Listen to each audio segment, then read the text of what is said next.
Hey everybody, it's Rick Trummer from Rick Trummer Consulting and Training, and welcome to day 2 in working with the ACR tools. ACR meaning Adobe Camera Raw, of course. Remember, next week I'm going to be discussing the same tools, but using Lightroom. So let's get into it. Let's get back to where we were from this last video.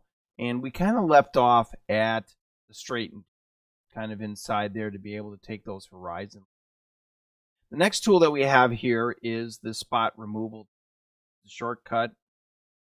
Let's go in here. What I'm going to do is I'm going to just open this back up, the image back to where it was.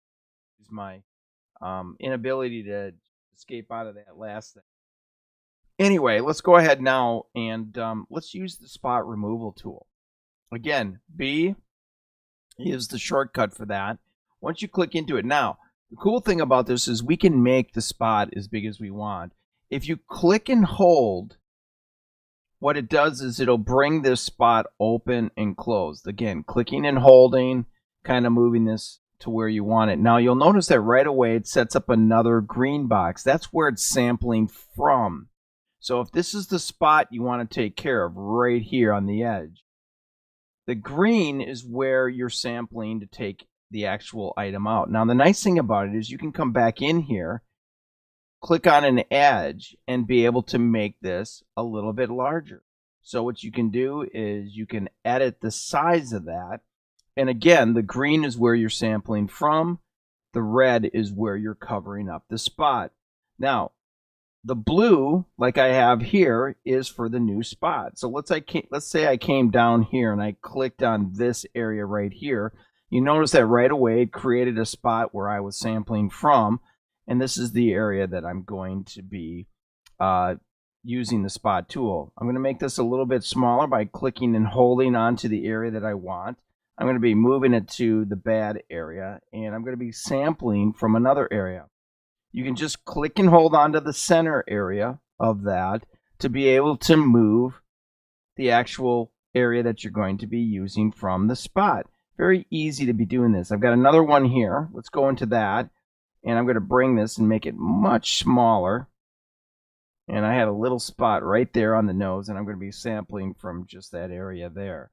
Now you can go back and edit again by just clicking on whatever spot you want. I have 3 active spots currently, and all I need to do is move this to where I want it to go, and then I can edit it as many times as I'd like to be able to go in. I've got another spot here right on the edge of the hat. Let's go in and grab that, and we're going to move the spot once again. So you can see I'm kind of going in and picking different areas. Just kind of use the edge of the hat here so you can see it can kind of pick different areas.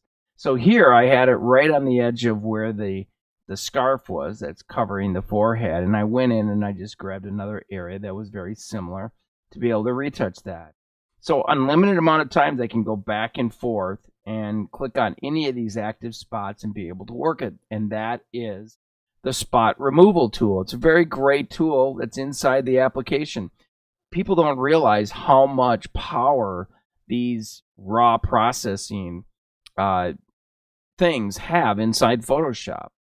These raw processing programs, they just don't know how much power they have. So there's a lot of power here, that things that you don't necessarily have to go all the way into Photoshop on. The next tool over is the red eye reduction tool. Again, with this tool, I don't have any eyes or any reductional problems that I'm going to need here. The premise of this is that you click on and then you go into the iris of the eye of the area that you want, and it'll take it and remove the red eye from that particular area. The next tool over is the adjustment brush tool. This is a pretty cool tool in itself. You'll notice that you have an inner circle and an outer circle.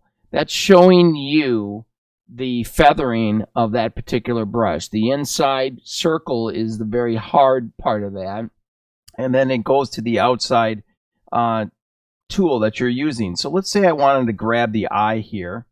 We're going to make the size a little bit bigger.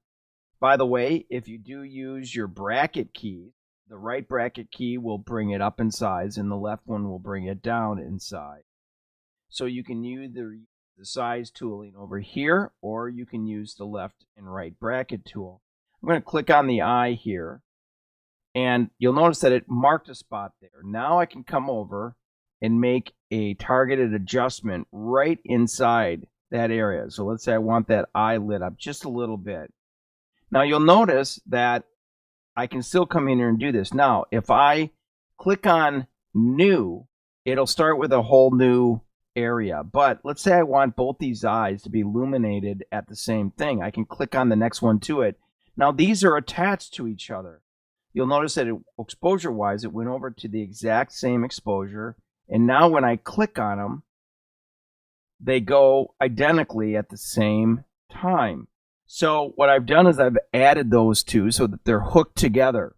Now what I'm going to do is I'm going to grab a new area to be able to expose. Let's just say, for example, I'm going to bring the lips down in exposure. Now it's going to default to the last area that I was at, and I'm going to bring these down. I'm going to darken it down in this area.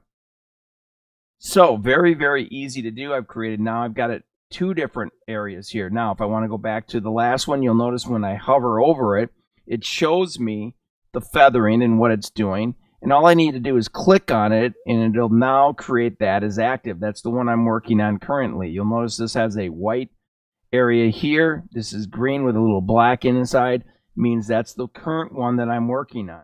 So I can control all of these different things when I'm working on that particular area. I can control exposure, contrast, highlight, shadows, clarity. All of these things here I can control by just that area. It's a great adjustment brush. Very, very simple to use. Great for editing, and there's a lot of versatility to that. The next button over is the graduated filter button. Again, the shortcut for that is G, but if you click on that, you'll notice it clears off all of the previous markers that I had in there. And I'm just going to move this up, zoom back down, and you'll notice that new goes in right away. What I'm going to do is I'm going to create a targeted adjustment for this area here. So what I did was I have a starting point, I have an ending point. And what I can do is I can bring exposures down and up by just bringing my ability to do this. Let's use it over a different area so we can see all of the different. You can see how it moves up and down, and it's doing it in a graduated fashion. So if I wanted the background down a little bit, let's say I wanted this area to go much sharper, much faster, I'm going to just create that adjustment. And I'm just going to come in here and either darken it or lighten it. Now, it's a great way of doing this, and you can add on to that by just clicking New, or you can just get into and click into another area. So let's just click into New, and let's say that I'm going to now go into that area there, and I'm going to create a targeted adjustment inside here. Let's go ahead and make this a little bit narrower. And so there I'm going. I'm bringing my exposure in a little bit. You can see how it's moving the exposure in. Again, I can go back to any one I want by just clicking on the particular area that I'm looking at, and it'll go back to that adjustment. And of course, I can clear all at any one period of time to be able to start back over again. So it's a very, very cool and powerful tool inside here. So you can see all of the tools up here have a lot of power to them, and that they can be used instead of going into Photoshop. You can do them right here and being able to pop all of those different methods of retouching, burning, dodging, targets. All of those different areas will be able to work inside this program very easily.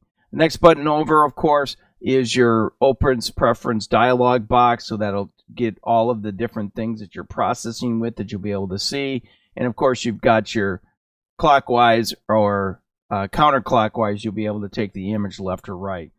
So those are the last two features up there. We'll be getting into the control panel over here starting in our next video, which is video 3, starting tomorrow. Thanks for joining me again. I'm Rick Trummer from Rick Trummer Consulting and Training, and as always, it's been such a pleasure to have you on board with us. Thanks so much. I hope you're all having a great new year.